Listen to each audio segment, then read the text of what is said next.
Hi, I'm Gail Sokol and welcome to my kitchen. Today we're going to be making a fresh fruit tart, and that's a sugar cookie crust in a false bottom tart pan that's going to be baked without any filling in it, and then we're going to fill it with a vanilla pastry cream and top it with fresh sliced fruit. It's delicious and most impressive. So the first thing we need to do is get this crust going, and this crust is known as a pâte sucrée. In French, it translates to a sugar cookie crust. So you could actually use this to make sugar cookies. Why not? So it's got 1.5 cups of all-purpose flour in a food processor, 1/4 cup of granulated sugar, and a pinch of salt. And then I'm going to take 1 stick or 8 tablespoons of cubed cold unsalted butter. I always use unsalted because I like to control the salt, and I think that it's too much salt if you don't do that. And we're going to pulse. We're just going to pulse it. And we want very, very, very finely, little tiny baby garden peas size for the butter. All right, so we're just going to keep going. Now this is different than our flaky pie crust that we have made before on my videos. You can see the butter is very tiny, but it's still in there. You can still see it because that's going to help the flakiness. The difference is we used ice water for our pâte brisée, our broken crust, which translates from French into broken crust. And that's usually used for regular pie doughs. Here we're going to add about 3 tablespoons of heavy cream and 1 egg yolk. Notice it's all fatty ingredients and very rich dairy. And that's going to coat the gluten strands of the flour and create a very tender crust. Now we're just going to pulse it until it all comes together. And you're not going to see it come into a ball, so don't wait for that. You'll be over mixing. Okay?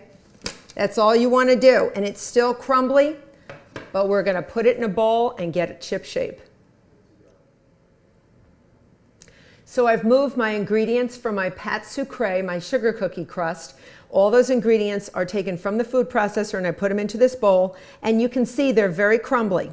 So I don't want to over mix them at this point, so I'm going to come over and put all the ingredients, all this dough, and it will be a dough. I know it doesn't look like one now, but we're going to shape it. And I'm going to put it into 2 pieces of plastic wrap that I have actually put next to each other. I'm trying not to handle this dough because I really want it to be nice and flaky and also very tender. So I'm going to flip it around, and at this point I'm going to push.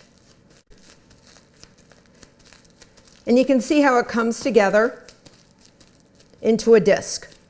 And what I need to do now is just put it in the refrigerator for about 30 minutes or leave it in my freezer for a couple of weeks if I don't want to use it right now. So our dough has relaxed in the refrigerator for about 30 minutes, and that allows the gluten to relax a little bit and actually makes rolling a lot easier. So here it is, and we're going to be baking this in a 10-inch false bottom tart pan. Now the bottom sometimes, if you bring it to a friend, you want to leave it in here.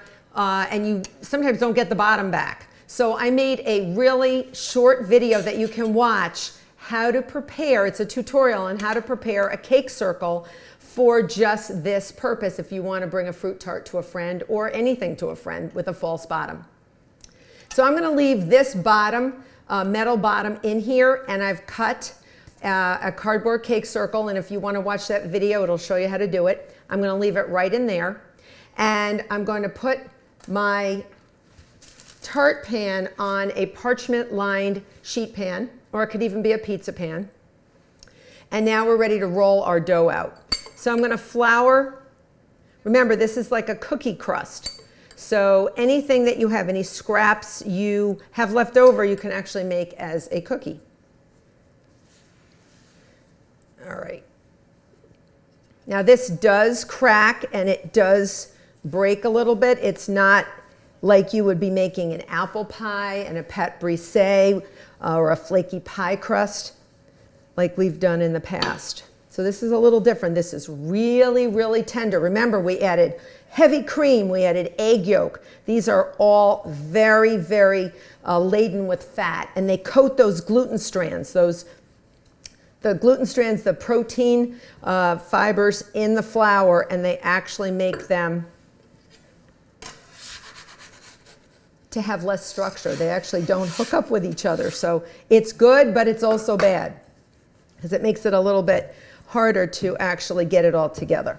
So once we're almost at the diameter, and remember this is a 10-inch cake pan, I could just go a little bit more, and I may flip this over, and if it cracks, I'm not going to worry about it, and it did. So if it's cracking, and sometimes it does, I'm just going to bring it over. So I'm actually just going to bring it over, and I'm glad you're seeing this because it does crack at times. Just piece it together. It's fine. It's so loaded with fatty ingredients like butter and heavy cream. It's very tender, and that's what's showing you how tender it is. So we're just going to patch, patch, patch. And if you have a warm kitchen like I do, sometimes this happens. So I'm just going to cut quarters of it and get it in here. You want it to be about maybe 1/4 of an inch thick. And you're just going to push it down and patch it. There are some doughs that I have made where I actually just sprinkle, crumble bits of dough in the bottom of the pan. This can be done like that as well. And then just patch together. And you want to go up the sides. Now you don't have to do this, but if you want to spray your pan, your false bottom tart pan, with a little bit of your favorite pan spray, with any nonstick cooking spray, you can do that, but trust me, there's enough butter in here, you don't have to. And I'm really pushing hard. If you want to use a solid measuring cup or a glass, a bottom of a glass to push, if you don't have a good pushing capacity, you can do that as well. And go higher than the sides. See, I'm pushing even higher than the sides, and we'll get rid of that excess in a minute. But this is a beautiful tart. We're going to be baking it blind, and I really don't know how it got that name, baking blind. If anyone knows the origins of that, please write me. I have no clue. But baking blind means you're baking a crust without any filling in it, because our vanilla pastry cream has already been cooked on the stove, so we don't really need to have it be cooked again and baked again. So once you're here, I'm just going to rotate this around.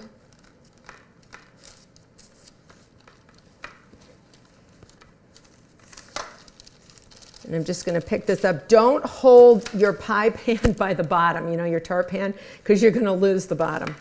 They call it false bottom for a reason. So just go all the way up the sides. We're almost there. And if you have any extra, and you may have a few pieces extra, bake them off on a separate sheet pan for a cookie snack for you or somebody in your family. I usually don't let my family see it. I usually eat it before they get home. That's all right. I love it. It's so good. And it's not too sweet, but it's nice and rich and just hits the spot.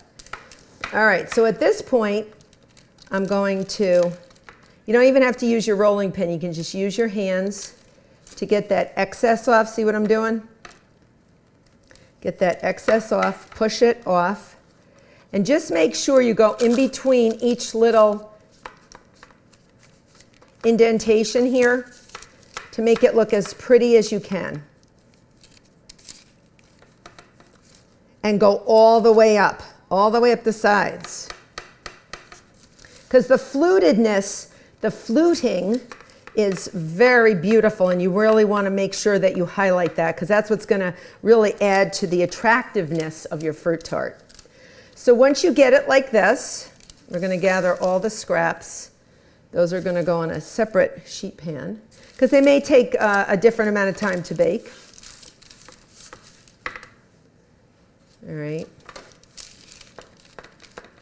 If you see anything that's a little bit thicker, I'm glad this happened. I'm glad it actually did crack, because sometimes it does. But you got to see that it's not a loss. You just push it in. And the good news is you're never going to see this, because it's going to be covered with vanilla pastry cream. All you're going to see is the outer edges of your beautiful crust. So clean it up. All right, it's beautiful. And now we're going to get it ready for the oven. So I'm going to take my fork and I'm going to dock it. This is known as docking, or stippling is a very old-fashioned term. Maybe your grandmas know about this, or your aunts. And you just dock it. What this does is, if any steam gets under the dough and puffs it up, it'll prevent it from shrinking down from the side. So I just go around. And this is one of my insurance policies that my crust is going to bake up beautifully. And my next insurance policy is pie weights. So I'm going to use some pie weights. And all you have to do is take a piece of parchment paper, put it in the bottom. All right, I make it so it's bigger than that pie, that actual tart pan. And these are black beans. They have never been cooked, nor will they ever be eaten. And you're just going to push them in. See how they're really getting pushed into the edges, and that's going to keep your sides up. It's a little trick that a lot of people don't do, and they wonder why their pies, that when they bake them blind, they come out and they look like a Frisbee. This will not look like a Frisbee. This is a guarantee you're going to have a gorgeous crust when you're done. So I've preheated my oven to 400 degrees, and I'm going to put this in the oven for about 5 minutes.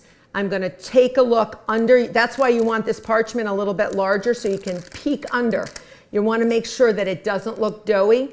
If it still looks doughy, you're going to keep it in there. Some ovens are hotter than others. And when it's almost done, you're going to take the beans out, and then you're going to put it back in to finish baking. So I'm going to get this in the oven for about 5 minutes. So my tart has been in the oven 5 minutes at 400 degrees. Then I lowered the temperature to 375 and left it in for about 12 to 15 minutes. Now when I peek under, remember it's super hot. When I peek under, I still see some doughy spots on the bottom. So this is why you put the parchment really, really long on either side. You're going to gather each quarter, and you're going to bring it over to your bowl, and you're going to just slide those beans in or leave them in. All right, and that parchment is done. Now it's going to go back in the oven until it's not doughy anymore, and that's going to be probably another 5 to 10 minutes. So my pie crust came out of the oven, baked blind. Remember, removed the beans. And what I did was I added something that would prevent a soggy bottom. And I actually did a separate video on how to prevent a soggy pie crust that you can go to my website, gailsokol.com, to see it. So I put about 1/2 cup of mini chips as this came out of the oven. And I let them melt just naturally, and then just spread it with an offset spatula. So now I have this beautiful barrier, and I'm letting it cool. It's already sort of gotten hard, this chocolate. If you don't like chocolate, you don't have to use it, but it actually helps prevent that soggy crust. So we made this beautiful vanilla pastry cream. This was also made on a separate video under vanilla pastry cream, which is a stovetop custard. And it's beautifully chilled, and it's perfect. We're going to put it on our crust. Sometimes I mix a little coconut in there. If you want a little coconut flavor, you can do that as well. Or any flavor, almond, anything you want. Now I'm going to spread it out. You can see I actually took this out of the pan and put it, remember I had that cardboard bottom? Because I am giving this as a gift, you know, sort of as a, somebody wanted me to make a dessert, and I said, sure. That's the only request I ever get. I wonder why. I don't understand why. So I'm just spreading this, and look how pretty that looks. Use an offset spatula to make it look pretty. Don't just use a rubber spatula, because you'll actually make it look a lot more polished if you do that. And then just rotate your larger, I just took a larger cake circle, about 12 inches, and I put a doily on it. And then my 10-inch one that I trimmed is on the bottom. So nothing has to come back to me. My friend can just keep everything. All right, so there we go. And now we're going to put some fruit on top. And I've got strawberries, I've got blueberries, raspberries, kiwi, and I have blackberries. You can do whatever you want. If you don't like these fruits and you want to use peaches or pineapple, you're the baker, you do whatever you want. So I like to shingle these if I'm going to be doing these. Usually every tart comes out different, but I like to just sort of shingle them around. I like to start with the biggest berry first, which is the strawberry. All right.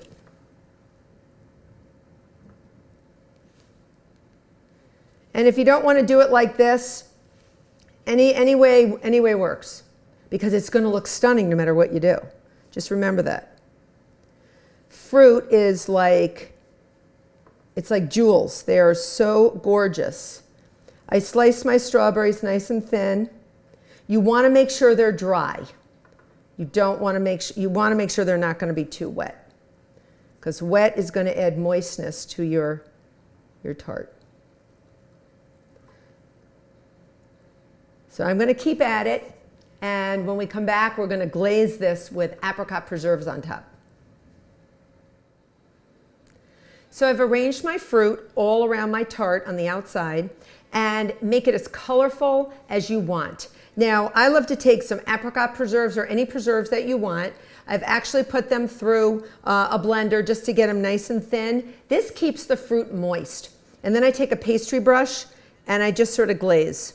Any type of preserves you want. Apricot, raspberry, seedless raspberry would be best. Currant jelly, anything you want. All right, I mean, it's just beautiful. So this is your tart ready to go. For any function you have, you're ready to go. All right, so for more videos and recipes, please go to my website, gailsokol.com.